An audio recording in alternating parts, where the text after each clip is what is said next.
पिछले प्रोग्राम के अंदर हमने लर्न किया था कि कैसे विजुअल स्टूडियो कोड के इंटरेक्टिव शेल के अंदर हम लोग विजुअल पाइथन कोड को लिखेंगे।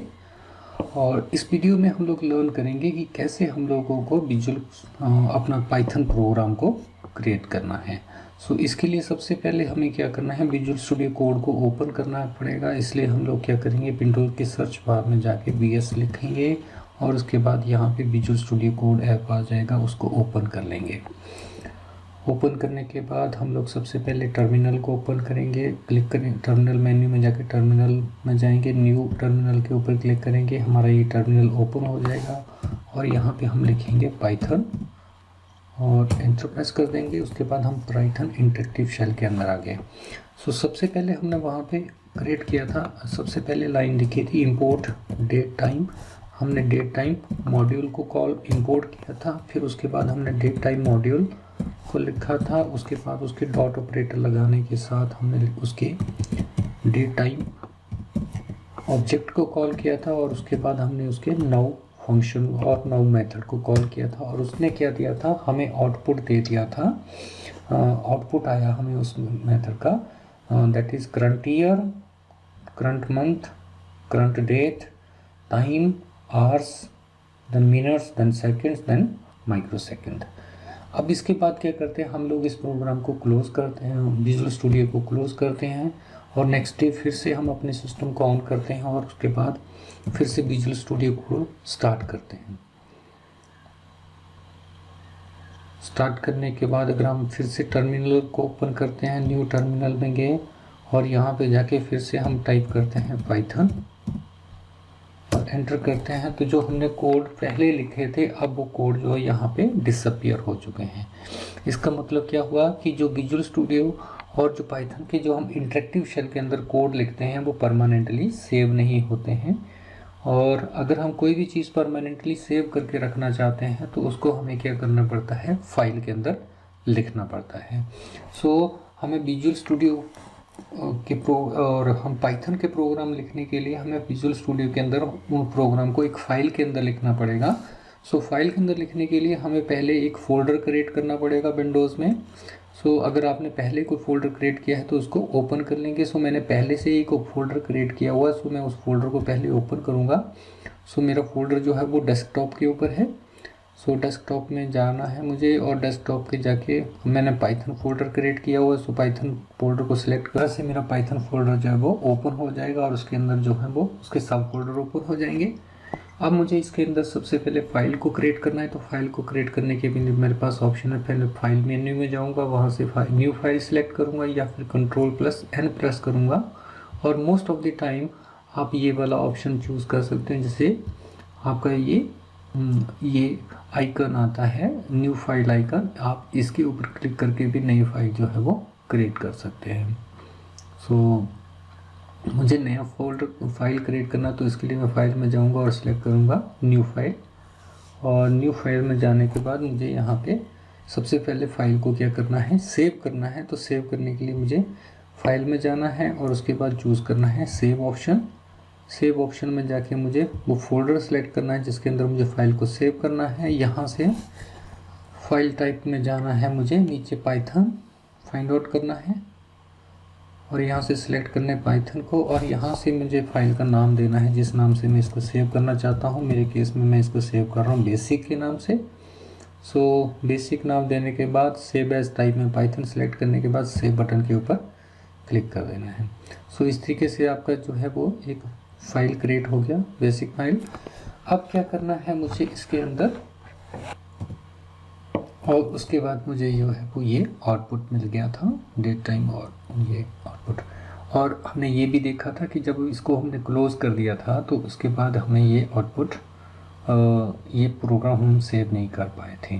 तो अब यही कोड जो है वो मैं यहाँ पे अपने बेसिक फाइल के अंदर लिखूँगा। तो इसके लिए मैंने लिखा है यहाँ पे import, then date time module को इंपोर्ट कर लिया। उसके बाद मैंने लिखा डेट टाइम और उसके ऑब्जेक्ट डेट टाइम को कॉल किया और उसके बाद नाउ फंक्शन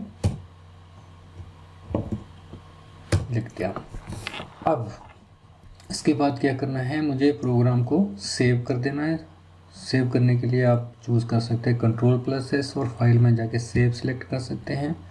और इसके बाद मुझे इस फाइल को क्या करना है, कंपाइल एग्जीक्यूट करना है, रन करना है इसको।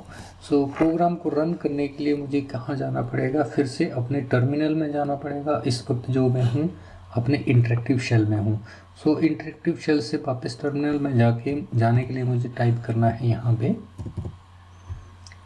इंटरेक्टिव शेल में मुझे टाइप करना है एग्जिट एंड आफ्टर दैट मुझे उसके बाद पैरेंथेसिस लगानी है, एंटर। और फिर से मैं यहाँ पे इंटरेक्टिव शेल के अंदर आ गया हूँ। सो यहाँ पे मुझे टाइप करना है इस फाइल को, कोड को रन करने के लिए मुझे लिखना है पाइथन और उसके बाद फाइल का नाम basic.py।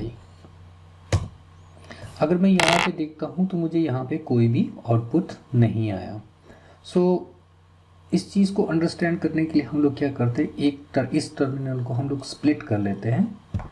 ये अपने टर्मिनल को स्प्लिट किया और यहाँ पे मैं इस वक्त जो हूँ यहाँ पे ये क्या है, टर्मिनल में हूँ, ये भी टर्मिनल है। तो यहाँ इस तरफ मैं अपना इंटरेक्टिव शेल ओपन करता हूँ। सो इसके लिए मैंने यहाँ पे पाइथन टाइप किया और मैं यहाँ पे इंटरेक्टिव शेल में आ गया। और इस जो कमांड है यहाँ पे, आई कॉपी दिस कमांड और यहाँ पे मैंने इसको टाइप किया यूजिंग Ctrl+V, एंटर। और फिर उसके बाद मैंने इस कमांड को यहाँ पे ओपन किया Ctrl+C और यहाँ पे जाके मैंने इसको पेस्ट किया और एंटर। और यहाँ पे टर्मिनल के अंदर मुझे अपना आउटपुट मिल गया, नो फंक्शन का था। पर अगर मैं यहाँ पे देखूँ इस फाइल के अंदर मैंने जब इसको एग्जीक्यूट किया, इस कोड को रन किया, तो मुझे यहाँ पे कोई आउटपुट नहीं मिला है। सो अब यहाँ पे हम लोग क्या कर रहे हैं, इस प्रोग्राम को रन कर रहे हैं टर्मिनल के अंदर और यहाँ पे इस कोड को हम जो रन कर रहे हैं वो इंटरेक्टिव शेल के अंदर रन कर रहे हैं। अब बेसिकली इंटरेक्टिव शेल जो होता है वो प्रोग्रामर्स के लिए होता है टू टेस्ट द कोड, कि कोड को टेस्ट करने के लिए।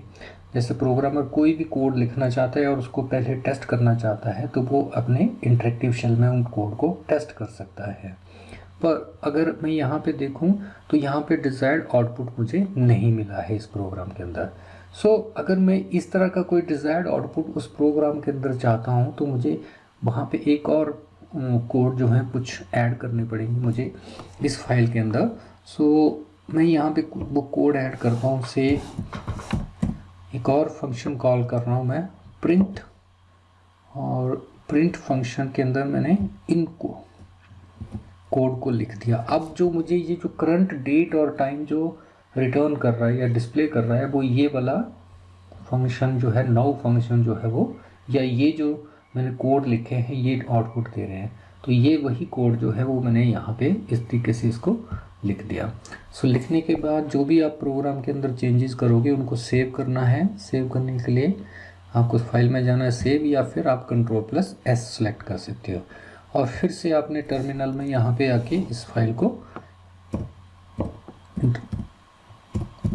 इंटरप्रेट करना है। तो यहाँ पे आप लिखोगे basic.py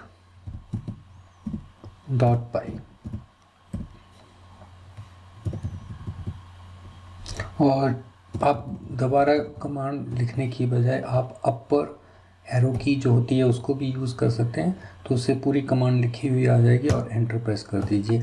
उसके बाद आप देखेंगे तो हमें यहाँ पे आउटपुट मिल गई, जो ये इस तरीके से जो आउटपुट मिल रही थी वही वाली आउटपुट यहाँ पे हमें मिल गई। सो अगर हम दोनों की आउटपुट को कंपेयर करें, इस आउटपुट को कंपेयर करें और इस आउटपुट को कंपेयर करें, तो ये ज़्यादा फॉर्मेटेड है।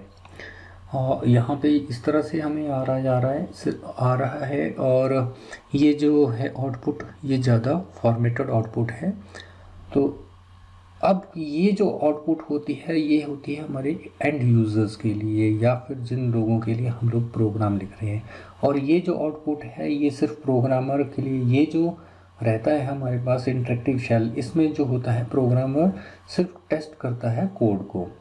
सो अब इसके अंदर क्या करना है, अगर मैं इसको भी थोड़ा सा इंटरेक्टिव बनाना चाहता हूँ इसको भी, तो मैं यहाँ पे लिख सकता हूँ प्रिंट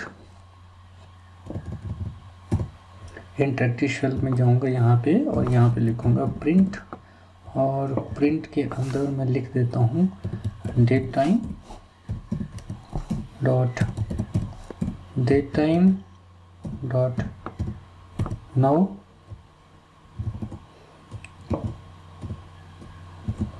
और पैरेंथेसिस को क्लोज करके उसके बाद मुझे सेम जो फॉर्मेटेड आउटपुट है वो यहाँ पे भी मिल जाती है। सो ये जो इंटरेक्टिव शेल है इसमें मैं ऑलमोस्ट जितनी भी जो हमारी जो पाइथन की कमांड्स होते हैं या पाइथन के जो कोड होते हैं उन सबको यहाँ पे मैं क्या कर सकता हूँ, टेस्ट कर सकता हूँ। पर ये जो है वो आउटपुट नहीं रहती है। ये इंटरेक्टिव शेल जो होता है वो मोस्टली किसके लिए यूज़ के लिए होता है, प्रोग्रामर के लिए, जो कि अपने वो टेस्ट को यूज़ करने से पहले या कोड को यूज़ करने से पहले टेस्ट करना चाहता है तो वो यहाँ पे कर सकता है। मेरे जो यूज़र जो है, प्रोग्रामर जो है, वो यहाँ जो आउटपुट देते हैं, ये जो आउटपुट आ रही है वो एंड यूज़र के लिए आउटपुट आ रही है, जो कि आप जिसके लिए प्रोग्राम बनाते हो या आप जो एंड यूज़र के लिए जो आउटपुट देना चाहते हैं वो यहाँ पे इस तरीके से आएगी। तो अगर आप इसको थोड़ा सा और फॉर्मेट करना चाहते हैं तो आप कुछ और लाइन इसमें ऐड कर सकते हैं। से यहाँ पे ऐड करता हूँ प्रिंट और इसके अंदर लिख दिया करंट डेट एंड टाइम। उसके बाद कंट्रोल एस करके सेव कर दो चेंजेस को, और फिर से आपने क्या करना है, अपने टर्मिनल में आना है। टर्मिनल में आके अपर एरो की दबाया, पाइथन basic.py टाइप किया या फिर और एंटर किया। सो हमें आउटपुट मिल गया करंट डेट एंड टाइम, और उसके बाद हमें ये आउटपुट आ गया। अब अगर आप चाहते हो कि ये आउटपुट जो है एक ही सिंगल लाइन में आए तो इसमें के लिए आपको और चेंजेस करनी पड़ेगी। आपको 2 बार प्रिंट लिखने की बजाय एक ही बार प्रिंट लिखना है यहाँ पे। और ये जो पर्टिकुलर कोड है यहाँ से ये वाला, इसको आपने कट कर लिया कंट्रोल एक्स के साथ, और यहाँ पे दूसरा आर्गूमेंट पास करना है। सो प्रिंट एक्स फंक्शन को पहला आर्गूमेंट पास कर दिया आपने करंट डेट एंड टाइम, और दूसरा आर्गूमेंट पास कर दिया ये वाला कोड, और ये वाला प्रिंट फंक्शन को हमने ख़त्म कर दिया। उसके बाद फिर से कंट्रोल एस करके आपने अपनी चेंजेस को सेव कर लेना है। तो अब जब भी आप कोई प्रोग्राम के अंदर चेंजेस करोगे, उस प्रोग्राम को एग्जीक्यूट करने से पहले उन चेंजेस को सेव करना है। सेव करने के बाद ही वो उसको एग्जीक्यूट करना है। सो फिर से हम लोग क्या करते हैं, अपने इंटरेक्टिव शेल में टर्मिनल में आएंगे और यहाँ पे जाके हम फिर से ये कमांड टाइप करेंगे तो हमें मैसेज मिल गया यहाँ पे current date and time and here we got the result. इस तरीके से ज़्यादा फॉर्मेटेड तरीके से जो है हमें करंट डेट एंड टाइम आ गया। सो इस तरीके से हम जो है वो अपना एक बेसिक प्रोग्राम है वो अपने विजुअल स्टूडियो कोड के अंदर लिख सकते हैं।